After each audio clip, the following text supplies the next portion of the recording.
Everyone wants to know, are foreclosures on the upswing? According to ATTOM, that's an organization who tracks this stuff nationally. Yes, foreclosure filings are on the upswing, but are we in a pandemic of foreclosure filings? Let's take a look at this.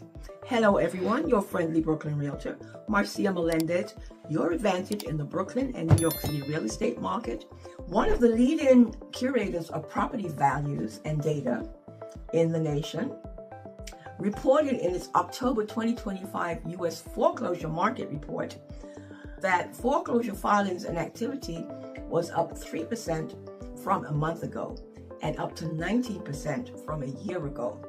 Overall, it was the 8th straight month of year-over-year increases in foreclosure filings. Even with these increases, activity remains well below historic norms. The current trend appears to reflect a gradual normalization of foreclosure volumes. It might sound comforting to say that we are not in a foreclosure pandemic right now, unless you are one of those families who just lost their job, and we know there have been quite a few of them. So no, we're not in a collapse like in 2008, but it's still not a very pretty picture. Even with a good income, people are stretched when one of those things go wrong. You lose your job, you're going through a divorce. It's inevitable for some folks that they're going to have problems with their mortgages. And once you have problems with your bills, or if you don't have a job, it just creates a snowball effect. The chart here shows activity across the USA. California, Texas, Florida, South Carolina, and Illinois seem to have an elevated number of foreclosures. And among the big cities, and going into next year, New York City is one of them. Their rates are increasing. So let's look at what's happening in New York State. New York State is different because we're a judicial foreclosure state, which means the banks have to go through the court system, which takes longer in order to evict someone from their home. It usually takes much longer than states where they don't have to go into court to regain possession if you're in a foreclosure situation.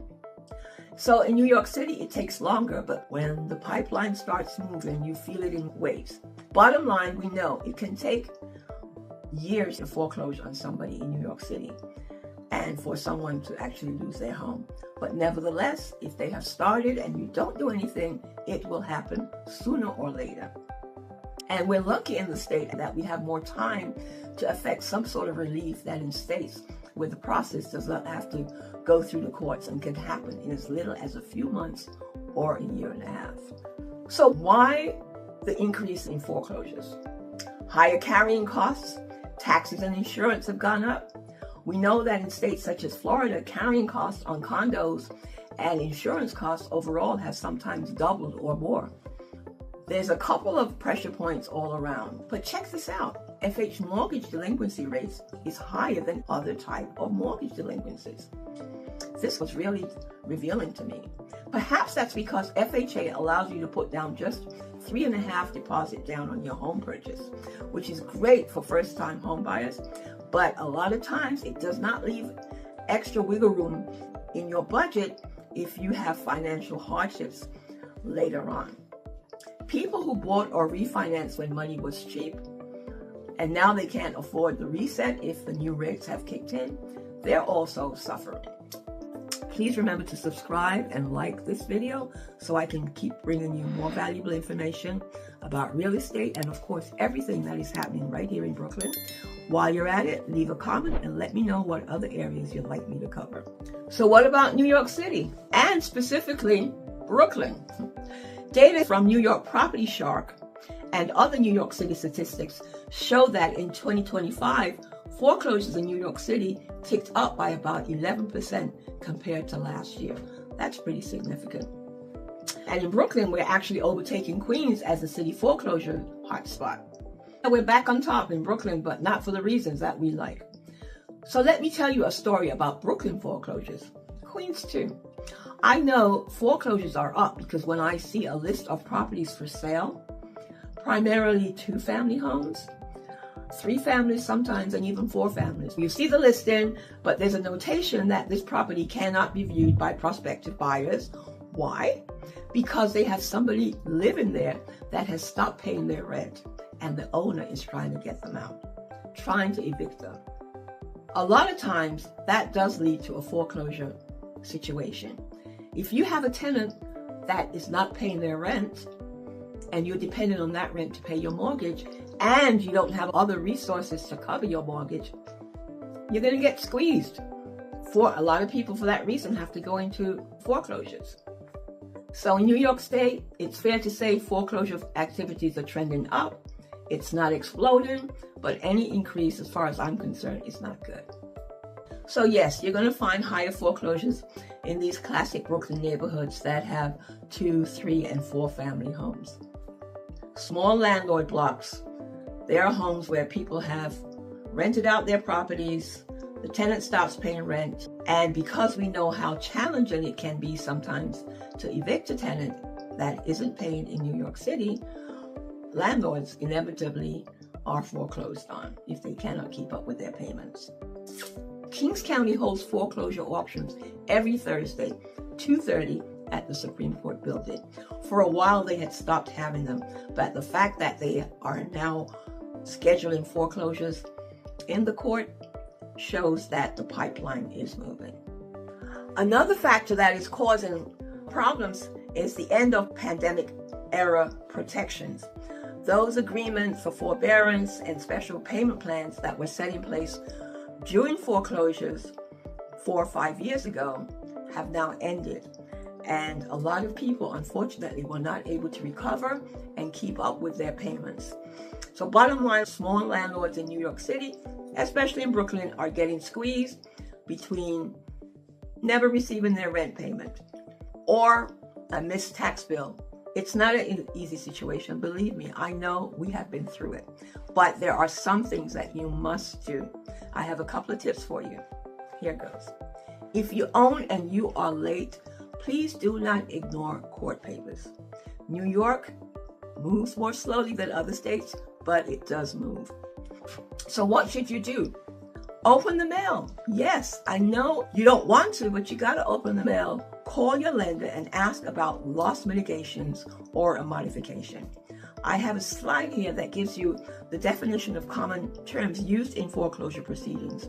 Go over it so you know what to expect if you are having problems. Talk to your housing counselor or attorney. One thing I love about New York City and New York State is that there's lots of nonprofit help here. I have a chart that will show a few of them right here in Brooklyn, but wherever you are, just Google nonprofit home assistance. It will show up. You can often get advice and counseling free of charge, and they can advise you on what remedies are available to you. I would say consider selling before the auction. And this is where I do come in. If you've got equity, many owners do have a lot of equity in their property. Try selling your home before the foreclosure kicks in. At least you'll protect your credit, and more often than not, it will allow you to walk away with money. Please, you're not a failure if you go through a foreclosure. It's just a bad situation. If you get out of a bad loan, you're being a responsible adult. It's nothing for you to be ashamed of because it happens to all of us sometimes. Like I said, it happened to us. And what does this mean for buyers and investors asking for a foreclosure? Okay? Yes, foreclosures are happening, but does that mean that there are a bunch of deals out there? No, not necessarily. A lot of properties that are being foreclosed on are occupied and have legal issues. People call me up all the time. I'm looking for a foreclosure. It's not that simple. People are being foreclosed on, and when that does happen, the property is often in bad shape, especially if there was a bad tenant in there. And they might have a lot of violations. That means you're dealing with the Department of Buildings, which is a nightmare in itself. Also, if you buy a building with somebody living in there, it's now your responsibility to evict that person. So unless you have deep pockets and a lot of cash to spend, it's not necessarily a good situation for you. Be aware. Even when properties are foreclosed on, the banks are savvy And some of the prices that they're asking for the properties does not make any sense to me. You know, it's not as if there's a bargain basement or fire sales. Remember, a lot of corporations now specialize in investing in single and two-family homes because they know what good investments they are. And they have deep pockets to buy a lot of foreclosures at once and for cash. So there are no homes going for 99 cents on the dollar. Okay, just be aware. When you get the first set of legal papers, there's so much help for people with financial problems, so get help.